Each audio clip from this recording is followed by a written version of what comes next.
अगला टॉपिक है हमारा विभक्ति। विभक्ति को समझने से पहले हमको बालक के शब्द रूप से शुरुआत करनी होगी, इसको जानना होगा। तो देखिए, ये एक वचन, द्विवचन, बहुवचन। एक वचन हमारा एक बालक के लिए इस्तेमाल होगा, द्विवचन दो बालकों के लिए और बहुवचन दो से अधिक बालकों के लिए इस्तेमाल किए जाएंगे। जिस तरह से इंग्लिश में सब्जेक्ट होता है, उसी प्रकार से संस्कृत में जो सब्जेक्ट होता है वो हम शब्द रूप से लेते हैं। तो जो हमारे शब्द रूप होते हैं या फिर विभक्तियाँ, विभक्तियाँ क्या होती हैं? ये जो सारी लिखी हैं इनको हम विभक्ति कहते हैं। तो हम इस टॉपिक के माध्यम से अपने संस्कृत व्याकरण के दो टॉपिक्स को कवर कर सकते हैं। पहला है हमारा शब्द रूप वाला टॉपिक और दूसरा है हमारा विभक्ति का टॉपिक। तो ध्यान से सुनिएगा। चलिए, अब सबसे पहले विभक्तियों को जानते हैं। विभक्ति हमारी होती है सबसे पहली प्रथमा, द्वितीया, तृतीया, चतुर्थी, पंचमी, षष्ठी, सप्तमी और संबोधन। प्रथमा विभक्ति जो होती है वो किसके लिए इस्तेमाल होती है? कर्ता ने, यानी कि ने शब्द के लिए। फॉर एग्जाम्पल, अगर आपको ट्रांसलेशन बनानी है, बालक ने, दो बालकों ने, ठीक है, बहुत सारे बालकों ने, तो इसकी जो संस्कृत होगी, एक बालक ने बाल कहा, दो बालकों ने बाल को, बहुत सारे बालकों ने, यानी कि बाल कहा। ठीक है। अगला है द्वितीय विभक्ति, यानी कि कर्म को। तो जहां पर हमें को शब्द को जोड़ना है, फॉर एग्जाम्पल बालक को, जैसे बालक को पैसे दो, ठीक है, तो बालक को की जो संस्कृत होगी, अगर बालक एक है बाल कम हो जाएगी। इसी तरीके से दो बालकों को बालकौ, ठीक है, बहुत सारे बालकों को या दो से अधिक बालकों को, तो वहां पे बाल कान हो जाएगी। तृतीय विभक्ति इस्तेमाल होती है करण से, ठीक है, जैसे बालकेन, यानी बालक से, ठीक है, तो यहाँ पे बालकेन दो बालकों से, बालकाभ्याम और बहुत सारे बालकों से बाल के, ठीक है। चतुर्थी विभक्ति जो है वो है संप्रदान के लिए, यानी के लिए जब हमें जोड़ना हो, जैसे बालक के लिए बालकाय, दो बालकों के लिए बालकाभ्याम, बहुत सारे बालकों के लिए बालकेभ्य, ठीक है। पंचमी विभक्ति जो है अपदान से, ठीक है, तो यहाँ पर आप देख रहे होंगे तृतीय विभक्ति में भी से लगा है और पंचमी में भी से लगा है। तो यहाँ पर डिफरेंस क्या होता है वो हम एक बार देख लेते हैं।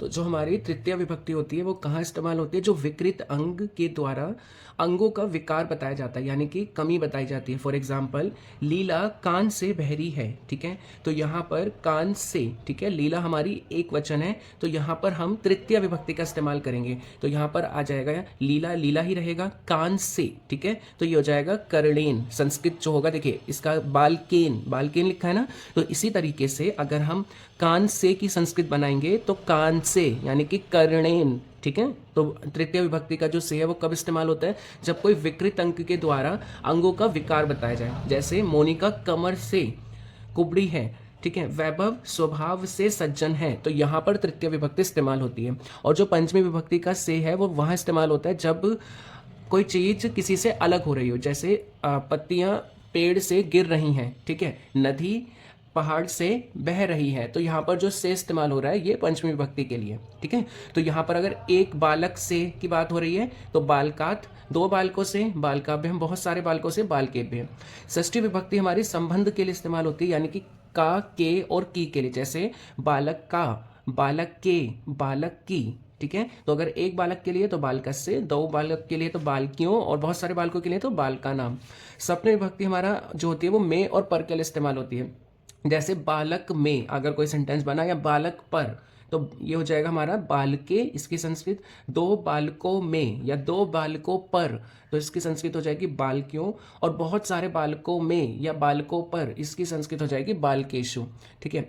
संबोधन जो होता है वो संबोधित करने के लिए इस्तेमाल किया जाता है, जैसे हम बोलते हैं हे या अरे, ठीक है, तो हे बालक अगर एक है, अगर दो हैं तो हे बालको, और अगर दो से अधिक हैं तो हे बालका, ठीक है। तो ये आपको याद करने हैं, ये जो शब्द रूप हैं इसको जो याद करने का तरीका है, ये तीनों एक जैसे होते हैं, ये लाइन ड्रॉ करी हुई है, ये दोनों एक जैसे होते हैं, ये दोनों एक जैसे होते हैं। और आपने देखा होगा यहाँ पर कि रेड कलर से, रेड पेन से लिखा गया है यहाँ पे बाल, बाल, ये सब क्या बालक के शब्द रूप बनाया है। और लास्ट में क्या लिखा है? का, कम, केन, काय, कात, कस्से, के, हे बालका। तो मेनली आपको जो एक वचन की ये वाली पहली वाली लाइन है ये विभक्ति के टॉपिक में काफ़ी हेल्प करेगी, ठीक है। अब अगर हम इस बाल की जगह जैसे किसी और शब्द को लगा देंगे तो उसके शब्द रूप तैयार हो जाएंगे, ठीक है। अब एक बार बुक से विभक्ति को देख लेते हैं। विभक्ति वाला जो टॉपिक है हमारा, देखिए जो प्रथमा विभक्ति है,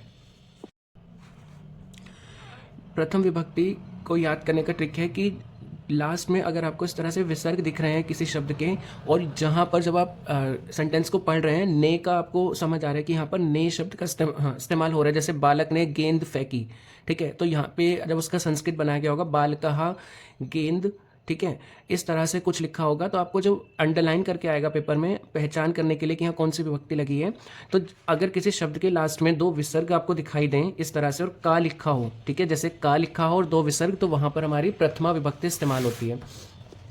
जो हमारी द्वितीय विभक्ति है वो कहाँ पे इस्तेमाल होती है, जहाँ पर को का आ रहा हो, जैसे बालकों को, ठीक है, या फिर अभितः। अभितः मतलब क्या होता है, चारों ओर, ठीक है, जैसे विद्यालय के चारों ओर वृक्ष हैं, तो इसका संस्कृत में क्या होगा, विद्यालय अभितः वृक्षा सन्ति, ठीक है।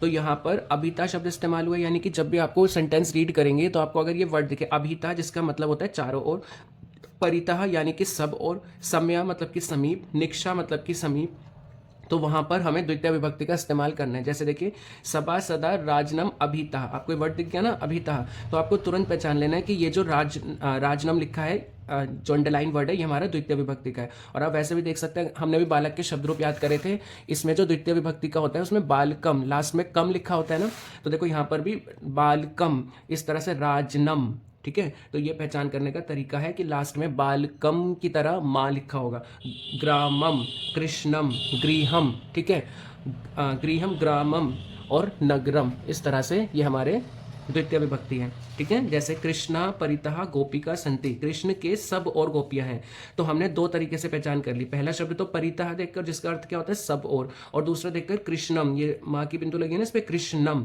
तो हमने अभी देखा था अपने शब्द रूप में कि बालकम, कृष्णम, तो ये हमारा एक वचन यानी कि द्वितीय विभक्ति है, ठीक है। नेक्स्ट है हमारी तृतीय विभक्ति। तो देखिए तृतीय विभक्ति जैसे अभी हमने शब्द रूप में देखा था, इसमें केन लगता है लास्ट में, इसमें क्या लगेगा, लास्ट में केन लगता है, जैसे कि बालकेन, ठीक है। तो यहाँ पर तृतीय विभक्ति में क्या लिखा है कि जिस विकृत अंग के द्वारा अंगों का विकार यानी कि कमी बताई जाती है, वहाँ पर विकृत अंग में तृतीय विभक्ति का प्रयोग होता है। जैसे आपको दे दे देवदत्ता, ये किसी का नाम है, ठीक है, एक वचन है, इसीलिए लास्ट में दो विसर्ग लगाए हैं, ठीक है। ये क्या लिखा है हमारा, अक्षणा, ठीक है, कान्हा अस्ति यानी कि आंखों से काना है, तो आंखों से है ना, तो आंखों से भी मैंने बताया था तृतीय विभक्ति, जब कोई विकृत अंग के बारे में बताया जाए तो वहां पर तृतीय विभक्ति लगती है। और इसमें संस्कृत में कैसे बताते हैं, बालका, बालकम, बालकेण, ठीक है, तो अक्षणा, तो यहाँ पर आपने पहचान करा कि जब भी कोई विकृत अंग के बारे में बताया जाएगा तो वहाँ तृतीय विभक्ति का इस्तेमाल होगा। और दूसरी पहचान ये है कि लास्ट में ना लिखा हो, जैसे जैसे लीला कर्णेन, कानों से, मोनिका कट्या कुब्जा अस्ति, ठीक है, तो कट्या मतलब कमर से, तो यहाँ पर तृतीय विभक्ति है। तो आप सेंटेंस जब भी पढ़ेंगे आप उसकी हिंदी बनाने की कोशिश करें और फिर देखिए। जैसे पांचवा है हमारा वैभव, प्रकृतिया साधु अस्ति, प्रकृतिया मतलब क्या, प्रकृति यानी कि नेचर से, यानी कि जो वैभव है वो स्वभाव से सज्जन है, साधु की तरह है, तो स्वभाव से, तो यहाँ पर देखिए से आ गया ना, तुरंत आपने पहचान लिया कि तृतीय विभक्ति है। अब हमारी है नेक्स्ट चतुर्थी विभक्ति। चतुर्थी विभक्ति किसके लिए इस्तेमाल करते हैं, जैसे किसी सेंटेंस के लास्ट में नमः लिखा हो, स्वस्ति लिखा हो, स्वाहा लिखा हो, स्वदह लिखा हो, ठीक है, जैसे श्री रामाय नमः, तस्मै नमः, प्रजाभे स्वस्ति, अग्नय स्वाहा, सूर्याय स्वाहा, तो ये सारे शब्दों में चतुर्थी विभक्ति लगती है। और चतुर्थी विभक्ति जो यूज होती है वो किस लिए होती है, के लिए इस्तेमाल होती है, जो हमने अभी शब्द रूप में देखा था कि चतुर्थी विभक्ति जो होती है हमारी के लिए इस्तेमाल की जाती है, ठीक है। और पहचान के लिए हमें क्या याद रखना है, काय, लास्ट में क्या आता है, आय, ठीक है। तो जैसे देखिए श्री रामाय, ठीक है, प्रजाभ्य, ठीक है, तो यहाँ पर आपको सेंटेंस रीड करके भी पता चलेगा। और दूसरा कुछ जो कीवर्ड्स हैं जो हमने देखा कि यहाँ पर हमेशा नमः, स्वस्ति, स्वाहा, स्वदहा जैसे शब्दों का इस्तेमाल होता है, वहाँ चतुर्थी विभक्ति यूज होती है। नेक्स्ट है हमारा पंचमी विभक्ति। तो पंचमी विभक्ति को पेपर में आपसे क्वेश्चन क्या आएंगे, सेंटेंस दे रखे होंगे कुछ इस तरह से, और आपको बताना होगा कि यहाँ कौन सी विभक्ति यूज हो रही है। जैसे आपको ये सेंटेंस दे दिया और ये वर्ड अंडरलाइन कर दिया, अब आपसे पूछेंगे बताइए अंडरलाइन वर्ड में कौन सी विभक्ति इस्तेमाल हो रही है। तो जो पंचमी विभक्ति है ये क्या होती है, स्वयं से अलग करने वाले ध्रुव मूल में पंचमी विभक्ति होती है। तो अभी हमने देखा था शब्द रूप में कि पंचमी विभक्ति कब लगती है, जैसे वृक्षात फलानी पतंती, वृक्ष से फल गिरते हैं, तो फल अलग हो गए ना वृक्ष से, तो वहां पर हमारी पंचमी विभक्ति लगती है। और इसको याद करने का दूसरा तरीका क्या है, शब्द रूप से इसके लास्ट में क्या आता है, बाल कात, यानी कि आत लिखा होता है, आ का डंडा और ता। तो जैसे यहाँ पर है गंगा हिमालयात प्रभवती, ठीक है, गंगा हिमालय से निकलती है। रमा ग्रामात आगच्छति, ग्रामात यानी गांव से आती है। विमला कुपात जलम आन्यति, कुपात मतलब कुएं से। तो देखो सबके लास्ट में आत लिखा है ना, तो ये भी तरीका है। और यहाँ हम इस तरीके से पहचान सकते हैं कि जब कोई चीज़ किसी दूसरे से जो उसका मूल है यानी कि मेन सोर्सेस से निकल के अलग हो रही है, तो वहाँ पे पंचमी विभक्ति लगती है। नेक्स्ट है हमारी षष्ठी विभक्ति। षष्ठी विभक्ति जो होती है वो संबंध बताने के लिए इस्तेमाल होती है, जैसे राजा का, राजा का पुत्र, राजा की पुत्री, इस तरह से जो सेंटेंस है वहाँ पर षष्ठी विभक्ति यूज़ होगी। जैसे राहुल राजा का पुत्र था, तो यहाँ पे राजा का इस्तेमाल हुआ है, तो यहाँ पे राज्ञा, तो राज्ञा में षष्ठी विभक्ति है। इसी तरीके से सुषमा एक बालक की माता है, तो बालक की, ठीक है, रिलेशन बताया जा रहा है तो भी सेम। मिट्टी का, विवेक की, रामायण की, तो ये जो सारे वर्ड्स हैं यहाँ पर षष्ठी विभक्ति इस्तेमाल होगी। लास्ट इसमें सप्तमी विभक्ति। सप्तमी विभक्ति जो यूज़ होती है वो किसके लिए होती है? शब्द रूप में मे और पर के लिए, ठीक है। जब मे या पर का जब हम ट्रांसलेट कर रहे हैं और इस तरीके का सेंटेंस बन रहा हो कि मे और पर शब्द इस्तेमाल हो रहे हैं तो सप्तमी विभक्ति इस्तेमाल होती है। पहचान का तरीका है कि लास्ट में जैसे बाल के की तरह के लिखा होगा, और या फिर जब हम इसे पढ़ेंगे सप्तमी विभक्ति को, तो इसमें क्या है कि जब किसी को अपने समुदाय में विशिष्टता प्रदर्शित की जाती है, यानी कि श्रेष्ठ बताया जाता है, तो वहाँ सप्तमी विभक्ति इस्तेमाल होती है। जैसे पुस्तकेषु वा गीता श्रेष्ठ, यानी पुस्तकों में गीता श्रेष्ठ है, तो जब भी श्रेष्ठ बताया जाए किसी चीज़ में तो सप्तमी विभक्ति का इस्तेमाल किया जाता है। जैसे नदीषु नदीना वा गंगा श्रेष्ठ, नदियों में गंगा श्रेष्ठ है। तो इस तरह से हमारे विभक्ति का टॉपिक फिनिश होता है। अब हम धातु रूप के बारे में जानेंगे। तो पट के धातु रूप, सबसे पहला लट लकार। जो लट लकार होती है वो किसके लिए इस्तेमाल होती है? प्रेजेंट टेंस के लिए यूज़ की जाती है, ठीक है। एक वचन, द्विवचन, बहुवचन का कंसेप्ट सेम है। एक वचन एक के लिए, द्विवचन दो के लिए और बहुवचन दो से अधिक के लिए। अब इसमें तीन पुरुष होते हैं, ऐसे इंग्लिश में होता है first person, second person and third person, same Sanskrit में होता है प्रथम पुरुष, मध्यम पुरुष और उत्तम पुरुष। जो ये पुरुष होते हैं ये किसके लिए, ये जो पूरा टॉपिक है किसके लिए इस्तेमाल किया जाता है? ये हम वर्ब की तरह इस्तेमाल करते हैं। जैसे शब्द रूप सब्जेक्ट की तरह होता है, उसी तरह से जो धातु रूप है वो वर्ब की तरह इस्तेमाल करते हैं, और शब्द रूप और धातु रूप को मिलाकर एक सेंटेंस तैयार किया जाता है। तो आपको जो याद रखना है, जो ट्रिक्स हैं वो मैंने यहाँ पे लिखा है, ती तह अंति, सी था, आमी आव और आम, ठीक है। तो ये हमारी ट्रिक है, इस ट्रिक से आप किसी भी धातु रूप को बना सकते हैं, ठीक है। मैंने ये जो ट्रिक्स हैं ये खुद डिज़ाइन करी हैं, इनमें आप कोई भी धातु रूप को लगाएंगे। जैसे पट के बनाने, पट मतलब पढ़ना, तो पठती पठत पठंती, पटसी पठत पठत, पठामी पठावर पठाम, पट के धातु रूप आपके तैयार हो गए। इसी तरीके से अगर आपको किसी और के बनाने हैं तो वो भी हमारे तैयार हो जाएंगे। तो आपको यहाँ क्या करना है, बस हर जगह पे पट को लगाना है और हमारे पट के धातु रूप तैयार हो गए, ठीक है। तो ये हमारे पट के धातु रूप तैयार हो गए हैं। पठती पठत पठंती, पटसी पठत पठट, पठामी पठाव और पठाम, ठीक है। अगला है हमारा लेट लकार। तो लेट लकार जो होती है वो इस्तेमाल किया जाता है फ्यूचर टेंस के लिए, ठीक है। अब यहाँ पर आपको ना एक चीज़ याद रखनी है, जैसे इंग्लिश ग्रामर में क्या होता है, टेंस हमारे प्रेजेंट टेंस के चार पार्ट्स होते हैं, पास्ट के भी फ्यूचर के भी। संस्कृत में प्रेजेंट का एक ही होता है जो भी हमने देखा, लट लकार, और फ्यूचर का भी एक होता है जो कि हम पढ़ रहे हैं, लिट लकार, ठीक है। और पास्ट का एक होता है जो होता है लंग लकार। तो प्रेजेंट पास्ट फ्यूचर के एक एक ही धातु रूप होते हैं। तो यहाँ पर याद करने का तरीका क्या, देखिए, ती तहा अंति, ये तो सेम वही है जो अभी हमने प्रेजेंट में इस्तेमाल किया था, ये सारे सेम है। मैं सर्कल कर देता हूँ, ये एकदम एज इट इज़ हैं, ओके। यहाँ पे बस चेंज किया क्योंकि दोनों में डिफरेंस तो रखना था, तो यहाँ पे हमने शाह को ऐड कर दिया, आधा शाह, या और ई की मात्रा लगा दी सब जगह पर सेम, आधा शाह या और ई की मात्रा, आधा शाह या और ई की मात्रा, आधा शाह या और ई की मात्रा, ठीक है। अब यहाँ पर हमें पट के बनाने, तो हम पट को ऐड कर देंगे, तो क्या बन गया, पठिष्यति, यहाँ पे पट लगा देंगे, पठिष्यत, यहाँ पे पट लगा देंगे, पठिष्यठत, यहाँ पे पट लगा देंगे, पठिष्यत, यहाँ पे पट लगा देंगे, पठिष्याम। तो इस तरह से आप पट के धातु रूप को याद कर सकते हैं। अगला है हमारा लंग लकार, जो कि पास्ट टेंस के लिए इस्तेमाल होता है। तो यहाँ पे पहचान क्या है, शुरू में सबसे पहले आ लगाएंगे आप, ठीक है, सबसे पहले आ लगाएंगे, और लास्ट में आप लिखेंगे ता, ताम, ना, शून्य यानी कि दो विसर्ग, ताम में से आकर डंडा हटा देंगे तो तम बन जाएगा, और ये वाला जो ता है वो यहाँ पर आएगा, बस यहाँ पे क्या है, हलंत लगा है, यहाँ पे हलंत नहीं लगाएंगे। इसी तरीके से यहाँ पे माँ लिखेंगे, यहाँ पे आव लिखेंगे और यहाँ पे आम लिखेंगे, ठीक है। तो दोबारा से मैं समझा देता हूँ लंग लकार को। सबसे पहले आप आ से अनार लिखेंगे सबके आगे, फिर लास्ट में लिखेंगे ता, ताम, ना, शून्य, तम, ता, माँ, आव और आम। याद करने का तरीका, यहाँ पे ताम है तो आकर डंडा हटा दीजिए, तम बन जाएगा। शून्य यानी कि दो विसर्ग, यहाँ पे जो ता है उसके नीचे हमने हलंत लगा है, तो इस वाले ता के नीचे हलंत नहीं लगाएंगे। अब जब हम पट के धातु रूप बनाएंगे तो सब जगह बस पट को ऐड कर देंगे। अगर हम किसी और शब्द किसी और धातु के धातु रूप बनाना चाहते हैं तो पट की जगह उसको लगा देंगे, तो ये बन जाएगा आपटत, आपटिताम, आपठन। इस तरह से आपट, ये हमारे पट के लंग लकार के लिए धातु रूप तैयार हो जाएंगे।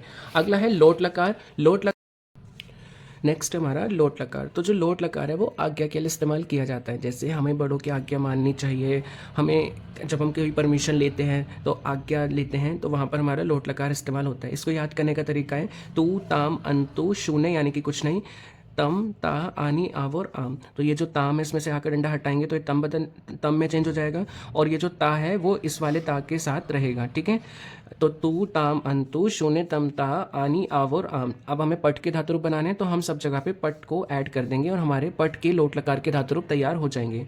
ठीक है, नेक्स्ट हमारा विधिलीन लकार जो कि चाहिए के लिए इस्तेमाल होता है। तो इसको याद करने का तरीका क्या है, ता ताम यू शून्य यानी कि दो विसर्ग, ताम किस में बदलता है, तम में चेंज हो गया, आकर डंडा हटा के तम में। ये वाला जो ता है वो यहाँ पर यहाँ पर हो गया यम, यहाँ पर हो गया वा और यहाँ पर हो गया मा। ठीक है, विधिलीन लकार। विधिलीन लकार चाहिए के लिए इस्तेमाल किया जाता है। इसको याद करने का तरीका है ता ताम यू शून्य यानी कि विसर्ग, ताम बदल जाता है तम में और ये वाला ता इधर रहता है ता, यम वा और मा। ठीक है, और सब जगह एक ही मात्रा आती है। जब हम पट के धातु रूप बनाएंगे तो पठेत पठेताम पठेयु पठे पठेतम, इस तरह से पट के धातु रूप तैयार हो जाएंगे। धातु रूप से जो आपको क्वेश्चन आ सकता है कुछ इस तरह से आ सकता है, जैसे आपको कोई धातु रूप दे दिया, सपोज ये पठंती। अब आपसे पूछ लिया ये जो पठंती है ये कौन सी लकार के कौन से पुरुष का और कौन से वचन का रूप है। तो आपको पहचान जो मैंने बताई आप उससे बताएंगे कि ये जो अंति लिखा है ये किस में आता है, हमारा लट लकार में आता है। यानी कि लट लकार का प्रथम पुरुष का बहुवचन का रूप है और यहाँ पे पट धातु रूप इस्तेमाल हुआ है। ठीक है, तो आप ये ट्रिक से बता सकते हैं धातु रूप का क्वेश्चन। अब हम ट्रांसलेशन देख लेते हैं एक बार। देखिए ट्रांसलेशन के लिए ये जो प्रथम पुरुष की लाइन है इसका देखिए सह तौ ते, मध्यम पुरुष में त्वम युवाम और यूयम, उत्तम पुरुष में अहम आवाम और वयम। ठीक है, तो देखिए ये मैंने लिखा हुआ है यहाँ पर एक वचन सह तौ ते त्वम युवाम यूयम अहम अवाम वयम। अब इनका मतलब क्या होता है वो जान लेते हैं। तो जो सह है, सह की हिंदी होती है वह, तौ की हिंदी होती है क्योंकि दो ही वचन है वह दोनों, और ते की हिंदी क्या होती है वह सभी। ठीक है, इसी प्रकार से त्वम की हिंदी होती है तुम, युवाम की जो हिंदी होती है वो होती है तुम दोनों, और यूयम की जो हिंदी होती है वो क्या होती है तुम सभी। अहम का मतलब होता है मैं, अवाम का मतलब होता है हम दोनों, और वयम का जो मतलब होता है वो होता है हम सभी। ठीक है, तो ये हमारी जो ट्रांसलेशन है मेनली आपके कोर्स में लट लकार प्रेजेंट टेंस से बनते हैं। जैसे वह हंसता है, अगर ये है ठीक है तो वह की संस्कृत क्या होगी, वो होगी सह। तो वह की हो जाएगी सह, और हंसने की जो धातु होती है वो क्या होती है हस धातु। ठीक है, हंसने की जो धातु, आपको ये धातु याद रखनी है, हंसने को संस्कृत में हंस कहते हैं। तो अभी हमने जो धातु रूप याद करे उसमें ट्रिक से याद करा था कि ती तहा अंति सी था आमी आव और आम। अब हमने बस पट की जगह हस लगा दिया तो मेरे हस के धातु रूप तैयार हो गए। अब हमें मैचिंग करवानी है। देखो ये प्रथम पुरुष का एक वचन में लिखा है ना सह, तो यहाँ भी हम प्रथम पुरुष का एक वचन यानी कि ये इस्तेमाल करेंगे। तो संस्कृत में वह हंसता है हो जाएगा सह हस्ती। ठीक है, वे दोनों हंसते हैं, तो ये हमारा प्रथम पुरुष यानी पहली लाइन का द्विवचन यानी कि ये है, तो ये हो जाएगा वे दोनों की संस्कृत हो जाएगी तो, और हंसते हैं कि क्या हो जाएगी हंसता। ठीक है, अब अगर आपका आगे वे सभी पढ़ते हैं जैसे, तो वे सभी की संस्कृत क्या होती है, वह सभी की ते। ठीक है, क्योंकि जो प्रथम पुरुष की लाइन है वो किसके लिए इस्तेमाल की जाती है, थर्ड पर्सन के लिए। ठीक है, प्रोनाउंस के लिए इस्तेमाल की जाती है थर्ड पर्सन के लिए, तो वह सभी की संस्कृत हो गई ते, तो यहाँ पर हो जाएगा ते। और पढ़ते हैं, पढ़ने की क्या होती है पठ धातु, तो यहाँ पर पठ लगा देंगे हम हंस की जगह, तो हो जाएगा ते पठंती, यानी कि ते मतलब वह सभी, पढ़ते हैं मतलब पठंती। ठीक है, अगला है त्वम। त्वम का अर्थ होता है तुम हंसते हो। ठीक है, तो तुम की संस्कृत हो गई त्वम, हंसते हो, तो त्वम कहाँ पर आता है, मध्यम पुरुष के एक वचन में आता है। ठीक है, तो हम भी मध्यम पुरुष का एक वचन यानी कि हंससी। ठीक है, तो इसका संस्कृत हो जाएगा त्वम हंससी। तुम दोनों हंसते हो, तो तुम दोनों की क्या हो जाएगी युवाम हंसता। ठीक है, तुम सभी जैसे जाते हो। ठीक है, अगर ये है सेंटेंस हमारा, तो तुम सभी की क्या हो जाएगी यूयम। जाने की क्या होती है हमारी गम धातु होती है। ठीक है, और ये याद रखना आपको गम धातु होती है, लेकिन जब आप इसके धातु रूप बनाते हैं ना तो ये गम किस में चेंज हो जाता है, गत में चेंज हो जाता है। ठीक है, तो यहाँ पर हम जब हस की जगह गत लगाएंगे तो ये हो जाएगा यूयम गत था। ठीक है, तो तुम सभी जाते हो। नेक्स्ट है मैं पढ़ता हूँ। अगर ये सेंटेंस होता हंसता की जगह लिखा होता पढ़ता, तो मैं की क्या होती है संस्कृत अहम, और मैं वाली लाइन कौन सी होती है उत्तम पुरुष का एक वचन होती है, तो मैं की हो गई अहम, पढ़ने की क्या होती है पठ, तो यहाँ पर हो जाएगा पठामी, अहम पठामी। हम दोनों पढ़ते हैं, हम दोनों की हो जाएगी आवाम, ठीक है। पढ़ने की क्या होती है पट, तो यहाँ पे हंस की जगह पट लगा देंगे, आवाम पठावह। हम सभी हंसते हैं, हम सभी की हो जाएगी वयम, ठीक है। और हंसते हैं यानी कि हसाम, वयम हसाम। तो ये हमारा संस्कृत अनुवाद होगा, ठीक है। अब बुक से एक बार कुछ देख लेते हैं संस्कृत अनुवाद। तो ये हमने समझ लिया, ठीक है। अब देखिए यहाँ पर जैसे ये पहला है वह जाता है, तो वह की क्या होती है सहा, ठीक है। जाता है, जाने के भी मैंने क्या बताई थी कि हमारी जो धातु लगती है वो क्या लगती है, गम धातु लगती है। लेकिन जब हम धातु रूप बनाएंगे तो ये चेंज हो जाएगा गच्छ में, ठीक है। तो यहाँ पर हो जाएगा वह जाता है, वह की हो जाएगी सहा, ठीक है। और जाने की क्या हो जाएगी गच्छ, तो ये हो जाएगी सहा गच्छति, ठीक है। वे दोनों जाते हैं, तो वे दोनों की हो जाएगी तव, ठीक है। और सेम हम धातु रूप को यूज कर रहे हैं, देखिए ये ती लिखा है, ये ता लिखा है, ये अंति लिखा है। तो ती ता अंति, सी था, आमी आव और आम किसके धातु रूप हैं, ये वर्तमान काल यानी कि लट लकार के धातु रूप हैं, ठीक है। हमने याद करे थे ती था अंति, सी था, आमी आव और आम। अब हमें जाना यानी कि गच्छ शब्द के यूज करने हैं। तो मैंने आपको क्या बताया था कि जो हमारा जाने की संस्कृत होती है वो क्या होती है गम होगी, लेकिन हम उसको गच्छ में चेंज कर देंगे।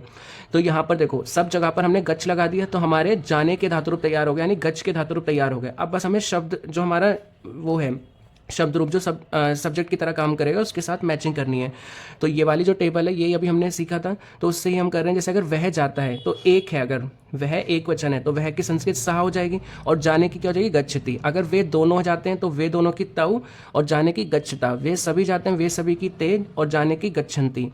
एक अगर तुम जाते हो, मध्यम पुरुष की लाइन किसके लिए इस्तेमाल होती है, सेकंड पर्सन यानी कि तुम के लिए, तुम दोनों, तुम सभी। तो तुम जाते हो, तुम की हो जाएगी त्वम गच्छसि, तुम दोनों युवाम, तुम सभी यूयम। थर्ड जो उत्तम पुरुष वाली थर्ड वाली लाइन है वो उत्तम पुरुष यानी कि फर्स्ट पर्सन हमारे लिए, मेरे लिए इस्तेमाल होगी। जैसे मैं बोलूँ मैं जाता हूँ, हम दोनों जाते हैं, हम सभी जाते हैं, तो मैं की हो जाएगी अहम गच्छामि, हम दोनों यानी कि अवाम, हम सभी यानी कि वयम, ठीक है। अब इसी तरीके से अगर भूतकाल यानी कि लंग लकार में है तो इसकी ट्रिक मैंने आपको सिखाई थी। शुरू में आ लिखते हैं सबके, तो शुरू में सभी के आ लिखा है, और फिर लास्ट में ता ताम ना शून्य यानी कि दो विसर्ग, तम ताम चेंज हो जाता है तम में, ये वाला ता हम यहाँ पे लिख देते हैं ता, ये माँ, ये आव और ये आम। अब हम पट के धातु रूप बना रहे हैं तो हमने सब जगह बीच में पट को लिख दिया। तो देखिए हमारे धातु रूप तैयार हो गए, और धातु रूप हमारे किसकी तरह बिहेव करते हैं, वर्ब की तरह। अब बस यहाँ सब्जेक्ट हमें देखना है। जैसे उसने पढ़ा तो एक है एक वचन, तो सहा आपठत, उन दोनों ने पढ़ा, तो आपठताम, उन सभी ने पढ़ा यानी कि ते आपठन। तुमने पढ़ा, तुमने यानी कि त्वम, आपठा यानी पढ़ा, ये पास्ट टेंस की बात हो रही है। तुम दोनों ने पढ़ा, तुम दोनों का युवाम आपठतम, तुम सबने पढ़ा, यूयम आपठत। मैंने पढ़ा, अहम आपठम, हम दोनों ने पढ़ा, आवाम आपठा, और हम सबने पढ़ा, वयम आपठम। नेक्स्ट है हमारा लिट लकार, जो कि फ्यूचर टेंस भविष्य काल के लिए इस्तेमाल किया जाता है। तो इसकी भी ट्रिक हमने देखी थी, याद करने की धातु रूप ती ता अंति, सी था, आमी आव और आम। तो ये जो है हमारा, ये किसकी तरह चलता है, सेम लट लकार प्रेजेंट टेंस की तरह चलता है, ती ता अंति, सी था, आमी आव और आम। बस इसमें डिफरेंस क्या होता है कि यहाँ पर शाह, आधा शाह और या ऐड हो जाता है, और ई की मात्रा आ जाती है। तो जैसे हमें क्री का मतलब होता है करना, करना के अगर धातु रूप तैयार करने हैं, क्री के धातु रूप तैयार करने हैं, तो क्री अपना रूप बदल लेता है करी में, ठीक है। तो क्री की जगह आपको क्या लिखना है, करी लिखना है।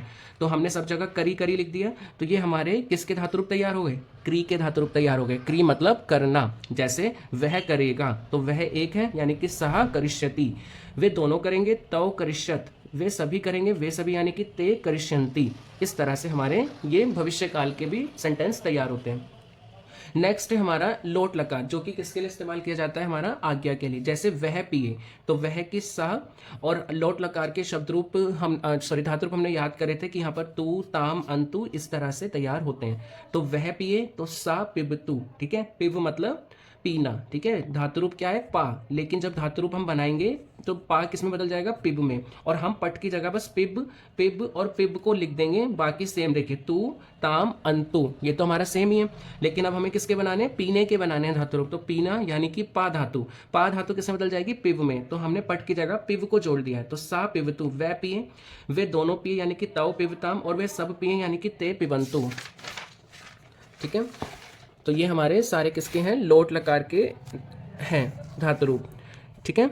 नेक्स्ट है हमारा विधिलिन लकार, जो कि इस्तेमाल होता है चाहिए के लिए। जैसे उसे हंसना चाहिए, उन दोनों को हंसना चाहिए, उन सबको हंसना चाहिए, तुम्हें हंसना चाहिए, इस तरह से। तो जहाँ पर चाहिए चाहिए लिखा होता है वहाँ पर हमारा विधिलिंग लकार इस्तेमाल होता है। तो याद करने का तरीका क्या बताया था, आप इसे अगर हंस को हटा दें तो एक ही मात्रा है इन सभी में, और यहाँ पे ता ताम यू शून्य यानी कि विसर्ग, ताम बदल गया तम में, ता यम वा और मा, ठीक है। तो उसे हंसना चाहिए यानी कि सा, और हंसना यानी कि हस धातु, तो हमने हंस लिख दिया यहाँ पे, तो सा हसेत। उन दोनों को हंसना चाहिए तो तव हसेताम, उन सबको हंसना चाहिए तो उन सबको क्या होगे, ते हसेयु। तुम्हें हंसना चाहिए यानी कि तुम हंसे। इस तरह से हमारे ट्रांसलेशन ये वाला होती है। अब यहाँ पर है कि विभक्तियों का इस्तेमाल ट्रांसलेशन के साथ कैसे होता है। तो ये हमने पहले देख लिया था कि जब हम शब्द रूप को पढ़ा था कि कर्ता ने कर्म को, ये सब हम देख चुके हैं। अब देखिए प्रथमा विभक्ति, जैसे मोहन लिखता है तो मोहन किसी का नाम है, हमने नाम लिखा और दो इसके लास्ट में विसर्ग लगा दिए, मोहन लिखती, ठीक है।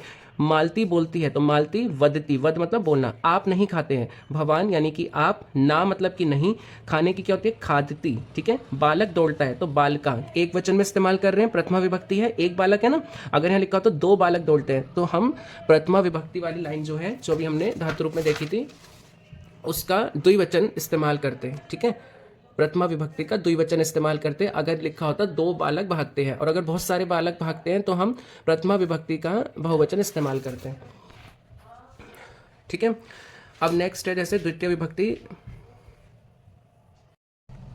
अब हम द्वितीय विभक्ति के बारे में जानेंगे। तो द्वितीय विभक्ति में पहला एग्जाम्पल है, तुम सब पुस्तक पढ़ते हो। तो देखिए तुम सब, जो हमारी मध्यम पुरुष की लाइन होती है वो किसके लिए यूज होती है, तुम के लिए। तो इसमें अगर एक वचन है यानी केवल हम तुम की बात कर रहे हैं तो त्वम यूज करेंगे।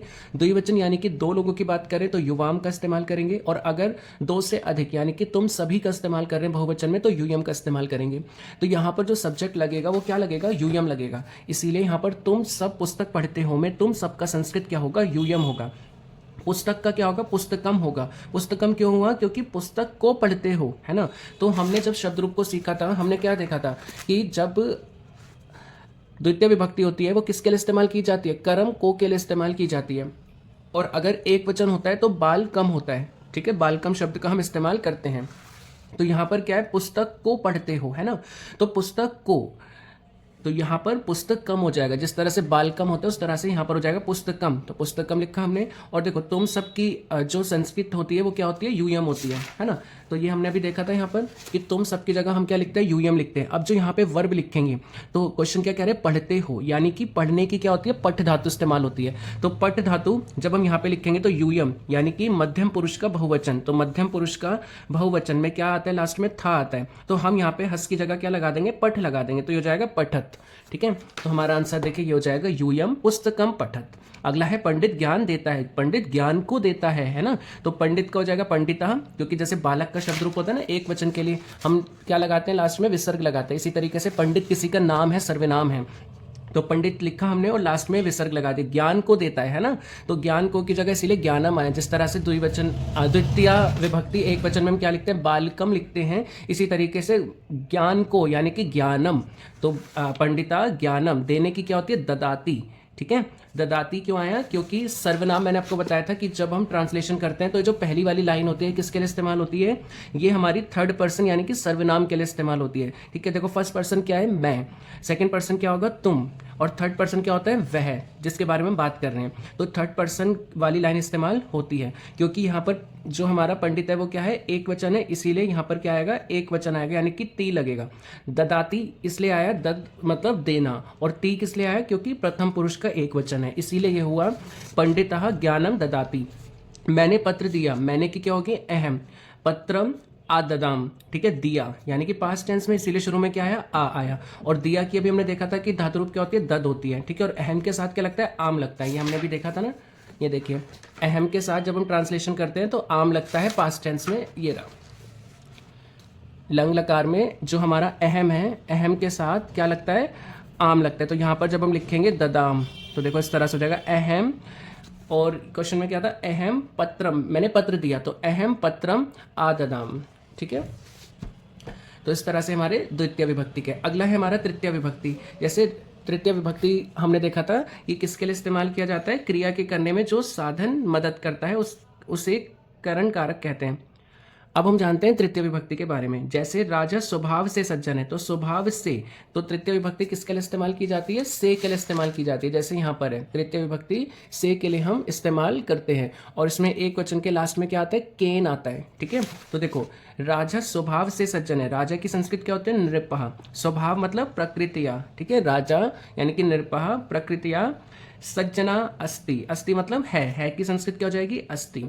उमेश सिर से गंजा है। ठीक है, उमेश की, उमेश ही रहेगा नाम है किसी का, और लास्ट में दो विसर्ग लगाएंगे। सिर से, तो सिर से की क्या होगी? सिरसा संस्कृत में। ठीक है, और गंजा है कि क्या होगी? खलवाटो अस्ति। ठीक है इसीलिए लास्ट में अस्ति लगाए, यहाँ संधि करके अवग्रह लगाए, तो खलवाटो अस्ति।